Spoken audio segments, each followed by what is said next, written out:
Okay, welcome to topic 7. This is it. Congratulations. If you're missing assignments, you can still submit them for a chance at full credit. Please reach out to me. Let me know which topic the assignment is from that you're missing. I will reassign it to you and you can submit it. Same with the quizzes.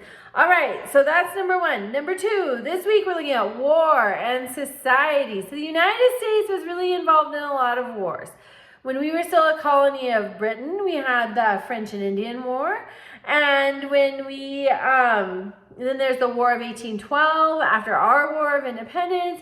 Then we have the Civil War, and then we get into the World Wars. We have a lot of war. So that has sort of shaped a national identity. So you address that in discussion question 1.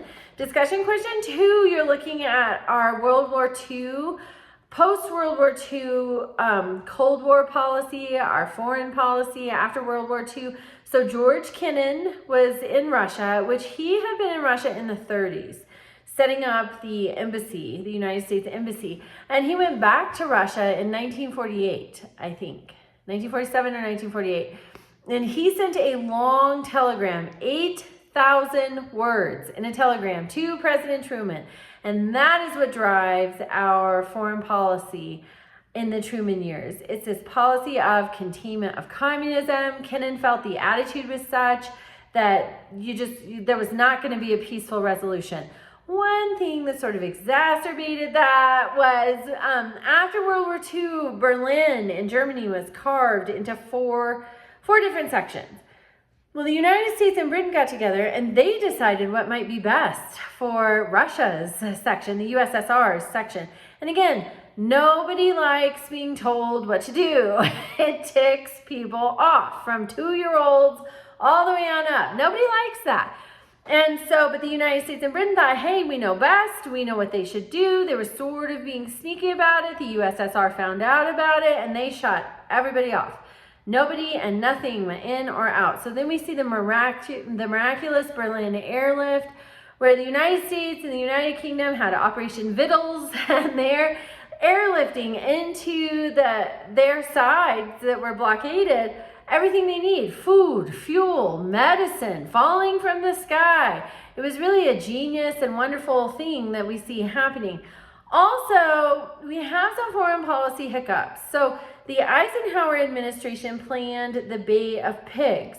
Kennedy got stuck with it and the blame for it because it was executed in the spring of 1961. Really, it was Eisenhower's administration. It was their brainchild, Eisenhower's CIA, I think, where these 1,400 Cuban exiles would land in Cuba and really spawn a Cuban revolution. We're trying to get rid of Fidel Castro and communism. It was a disaster. Everybody knew about it. It was not secret. It was widely known. It was even reported in the press. So of course Castro has 20,000 forces waiting for these 1,400. Disaster.